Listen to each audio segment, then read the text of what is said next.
It's my pleasure to introduce this first lecture series presenter, Susan Denzer. Susan is the editor-in-chief of Health Affairs and on-air health analyst with the NewsHour with Jim Lauer on PBS. And prior to joining the NewsHour, Ms. Denzer served as the chief economics correspondent and economics columnist for U.S. News and World Report. So with that, I'm proud to introduce Susan.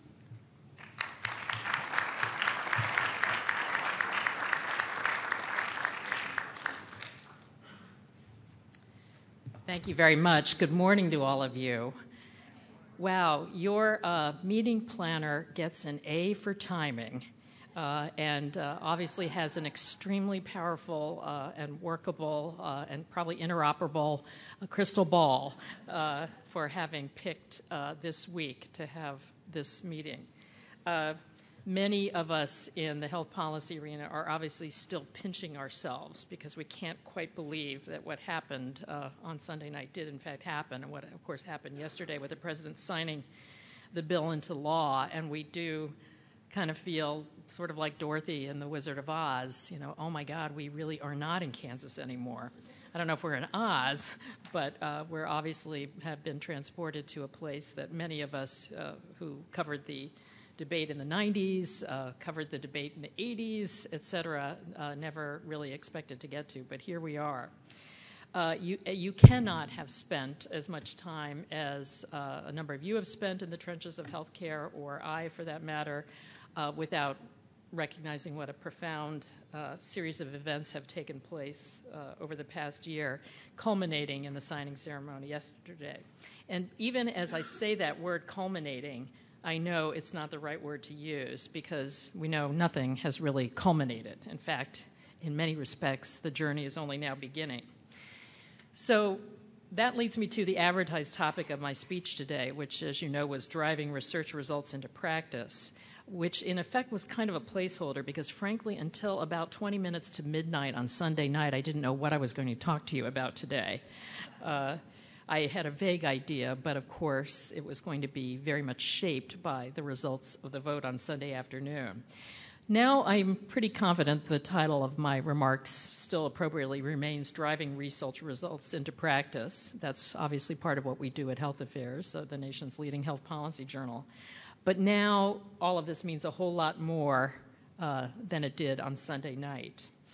You may have heard the president yesterday invoke some of the nasty things that people are saying about health reform. He mentioned, you know, people are predicting that this will lead us to Armageddon.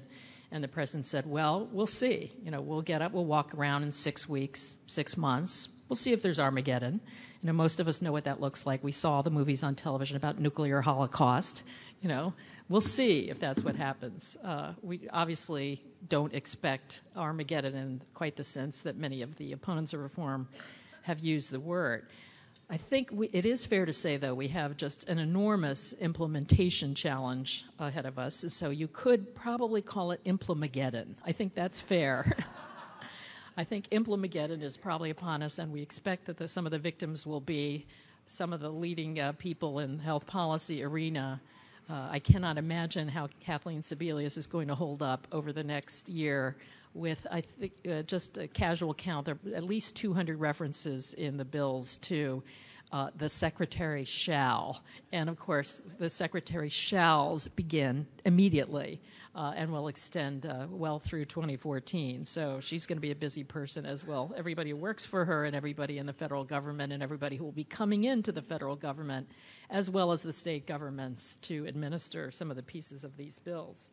So we are going to embark on a massive process of change, and we are going to be under unaccustomed demand for making very tough and important and sweeping decisions fast as a nation and getting things into practice fast, and then determining if we made the right decisions fast and changing the way we're going fast. So the whole do, study, learn, change cycle is going to be going on at warp speed.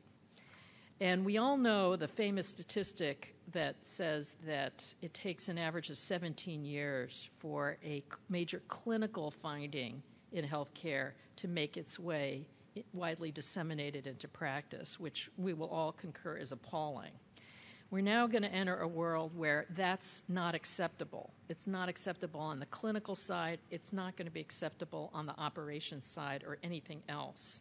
We are going to have to go into a rapid cycle of learning, such as which we have never seen before. And I think we're especially going to see this in 5 key areas, which I'll talk about briefly today. Number one, of course, the HIT learning challenge. You all are living that, and I'll say more about that later. Number 2 is going to be the what works challenge posed in the legislation by the new provisions on comparative effectiveness research, which I'll also say more about later. Then we have the delivery system reform challenge, arguably the biggest one and the most important one. And that will have its own rapid learning cycle attached to it.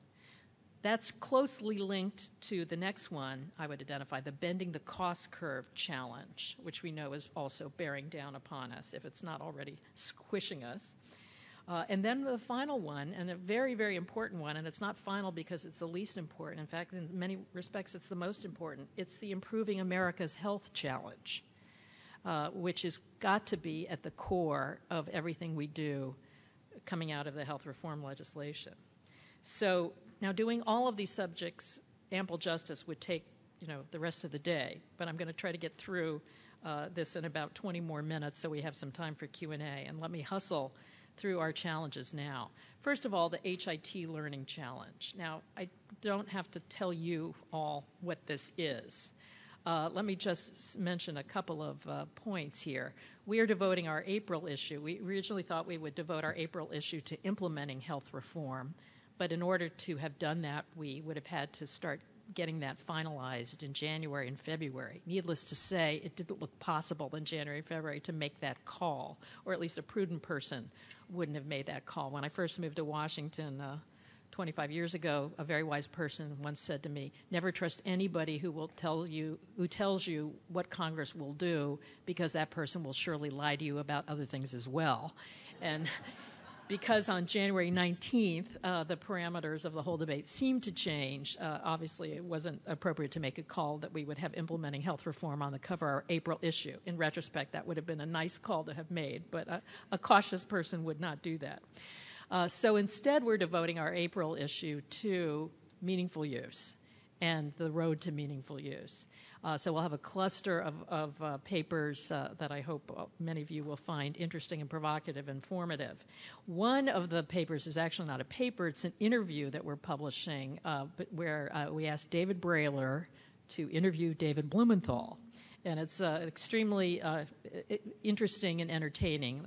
I'll be the first to tell you there aren't a lot of headlines coming out of it, but it's an absorbing read for people who care deeply about HIT, and I suspect many of you are here in this room.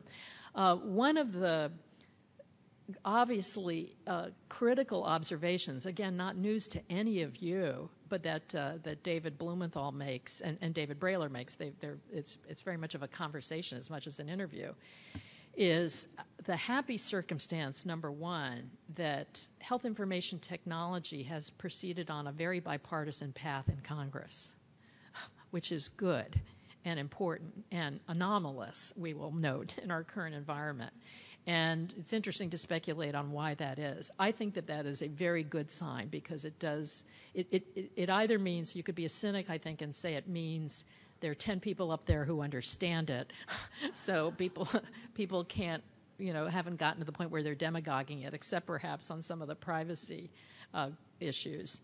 That's one possibility. The other possibility is that there are enough people up there who really understand how important it is that the nation get all of this right and realize that partisanship has to be left at the door.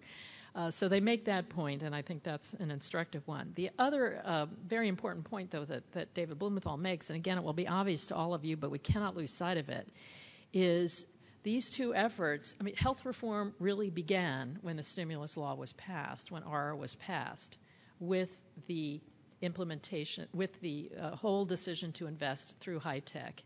and also now is carrying out now through the attempt to crystallize the definition of meaningful use, decide what the standard is going, not the standards, that's also another issue, but what the standard is going to be for meaningful use, such that you can attach some reality to what people have to do in order to get these bonus checks from the federal government. That's critically important, and it's very important now that health reform is enacted into, the other health reform is enacted into law, because these things have to move forward together. The one has got to be the servant of the other. And if the train on HIT moves forward independent of what we're going to do on healthcare reform, we will waste a whole heck of a lot of money in this country. And so, having made this point, I think David Blumenthal certainly and David Brailer are now really energized to see how we can make this reality. It's one of the major pieces of Implemageddon that's ahead of us, is how do we really get to meaningful use. Our cluster is going to basically, our cluster of articles in the April issue will say some things that will resonate with many of you, I suspect, one of which is that the evidence to date on how much we've been able to improve quality in healthcare through the use of HIT is sketchy at best. But we will all recognize critically important, that is the end game. But what we've got so far to show for it ain't a whole lot. Now, will we get better evidence? Will results increase as we make greater investments? We sure hope so. But we don't know that yet. But it tells us, I think, that a number of the papers that we'll publish will echo the difficulties inherent in this. We have another paper, which is really a case study about a practice that put in place, tried to put in place a very innovative medical home concept and got a lot of things right, bought a very well-respected, kind of off-the-shelf, semi-customized EHR system, and it completely failed their medical home model for various reasons. These are the kinds of things that it is going to be so critically important for us to get out fast and learn from and reinvigorate the process on the regulatory side, on the investment side, down to the smallest community hospital. People are going to have to be coming to grips with this on a real-time basis. And we, of course, at Health Affairs hope to be one of the many agents in that process.